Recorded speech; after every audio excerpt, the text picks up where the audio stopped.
we had it at n equals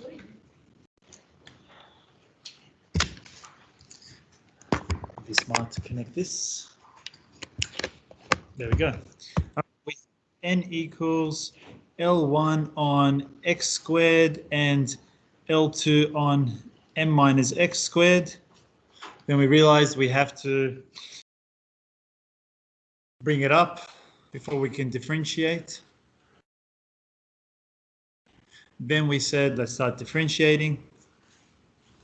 And we got to negative 2L1 x negative 3 minus 2L2 m minus x negative 3 times the derivative of the inside, which is negative 1.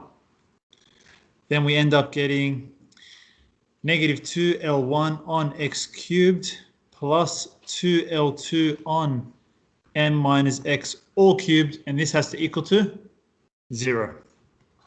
Then when we did that, we brought this over. Please stop me if there's anything that you're confused about now, second time round. Then we cross multiplied. And then pretty much what did we say here at this step? Cube rooted now. So it should look like this. Cube root 2L2 x equals cube root 2L1 m minus x, and then we expand. Cube root 2L2 x equals cube root 2L1 m minus cube root 2L1 x. You know, I've even seen some students do, and why not? I just don't want to do it at the beginning, but they go, let a equal to cube root 2L2 and b equal to cube root 2L1. So then that way they don't have to actually use cube root 2L2. They can just replace this for ax equals bm minus bx. Totally fine. Probably easier to write. Yeah, but we're not going to. I'm just trying to say, like, if you want to not keep writing it like this, you can. I'll continue now. I brought the x over to this side.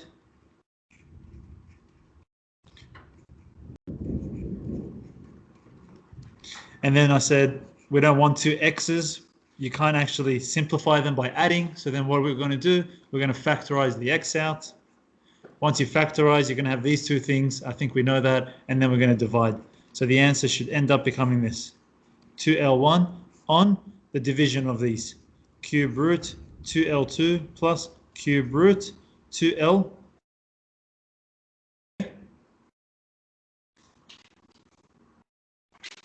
Too fast? That last step. So factorize it first. X, when you factorize it, you're left with cube root 2L2 plus cube root 2L1, which equals to this right-hand side. Now we divide. X equals cube root 2L1 m on cube root 2L2 cube 2L1. And that's it, you're done. That's x.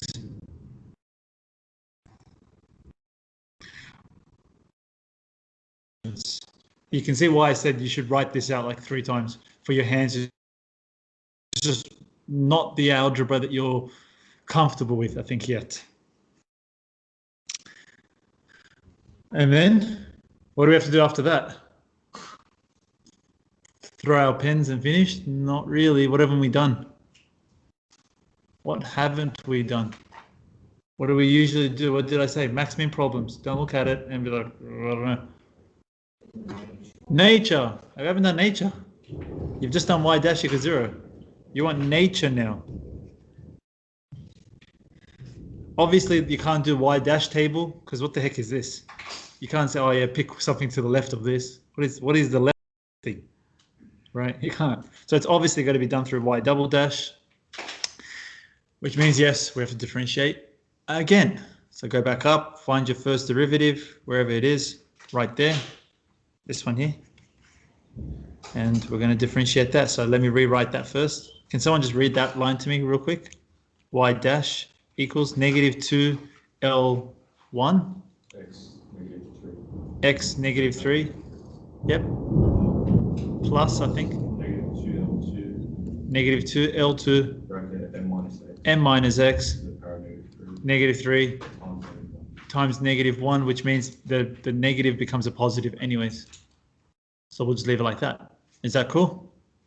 Everyone happy with that? Nikki? Question? What's up?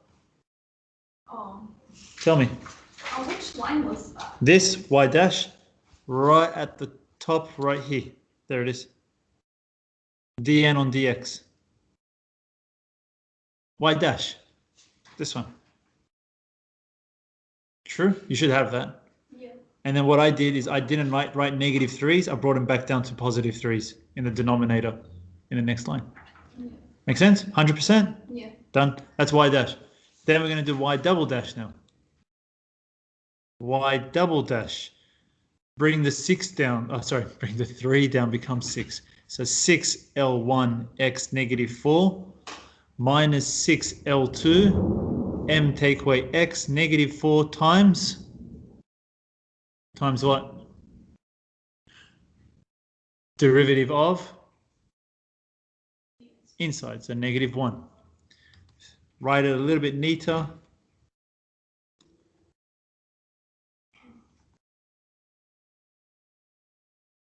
Okay.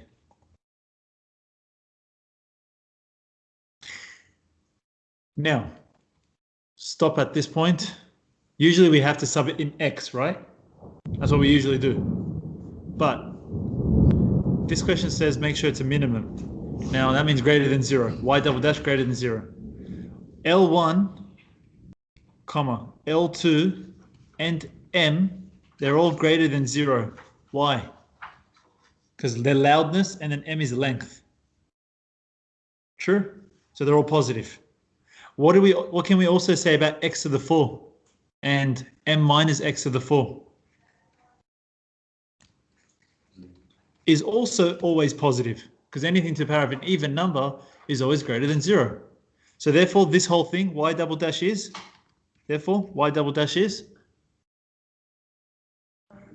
greater than 0, which means it's a minimum. And then always just answer the question. So go back up. What did the question ask us to find? I'm pretty sure he said to find x. Find an expression for x. Yep, such that it's minimum. Done. We already found x, and we showed that it's a minimum. Gab, any questions? Yeah. Like about this. You guys, any questions? No? You happy with it? The standard deviation stuff is. I've really Done. done much of it. Done. I'll show it to you. It's all calculator. Do you have a calculator? Yeah. Yeah, you'll need it. I'll do it soon. Okay. Now we look at, that's done. Then we're up to the geometry questions, which aren't complicated actually. The harder one is loudness and speed. But let's have a look at this year's HSC paper now, which obviously you don't have. So let me open it up.